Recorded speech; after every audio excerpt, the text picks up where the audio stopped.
Pieaugot globālajām klimata pārmaiņām, arī Kuldīgas novada pašvaldība aktīvi domā par to, kā mazināt šo klimatisko seku ietekmi uz iedzīvotājiem.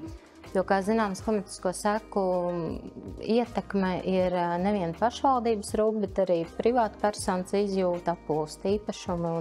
Mēs aizvien aktīvāk par šiem jautājumiem diskutējam un atveroties Eiropas Savienības fondu programmu iespējām, arī esam nostartējuši programmā, kas ir klimata pārmaiņu seku mazināšanas pasākumi. Projekts daļējā apmērā Skrunas pilsētā tiks īstenots. Projekta rezultātā būs arī viens dabā balstīts risinājums. Tas būs atjaunots dīķis, kurš šobrīd ir diezgan aizaudzis. Un šim dīķim, kā jau arī šīs dienas lektors minēja, dīķim ir vairākas funkcijas. Iespējams, ka tas varēs kalpot arī kā peldvieta. Šobrīd mums ir tikai projekta ideja, līdz ar to mēs vēl nonāksim pie projektēšanas. Bet ir pilnīgi skaidrs, ka otra dīķa funkcija noteikti būs civilās aizsardzības joma. Šī ūdens ņemšanas vieta. Protams, estētika un vieta rekreācijai. Diemžēl šis viss ceļš uz projektu apstiprināšanu ir bijis gana ilgs. Tas ir aizņēmis praktiski gadu. Un šobrīd jāsaka tā, ka projekts ir apstiprināts. Tiesa gan no plānotajām 6 projekta kārtām mums izdosies realizēt tikai 3.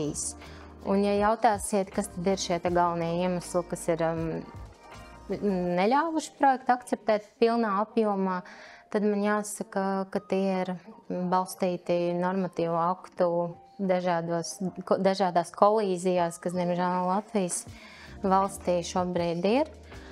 Kā arī šī sadrumstalotība institucionālā, respektīvi fondu projektu pārauga viedās administrācijas un reģionālās attīstības ministrija, savukārt par klimata pārmaiņām kopumā atbild klimata un enerģētikas ministrija. Bet, ja runājot par lietas ūdens novadīšanu un meliorācijas sistēmām, tad tā ir vēl 3. ministrija, kas ir zemkopības ministrija.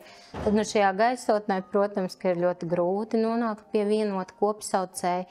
Un tādēļ mēs kā pašvaldība vienmēr un visur sludinām to, ka būtu nepieciešams rast šo kopsaucēju. Tas būtu iespējams, ja šāda tipa infrastruktūra tiktu nodēvēta par tautsaimnieciskas nozīmes infrastruktūru. Ja mēs ietu uz kopēju mērķi, nevis meklētu dažādas problēmas, piemēram, ja sistēma ir daļēji privāta īpašumā, lai gan tas ir vēsturisks, piemēram, esoša grāvis, tad prasīt apbūves tiesības nostiprināšanu pašvaldībai uz šo grāvja daļu ir visai birokrātiski, lai neteikt vairāk. Meklēsim aizvien jauns risinājums, ceram uz jaunām fondu iespējām un uz normatīvās bāzes sakārtošanu galvenokārt.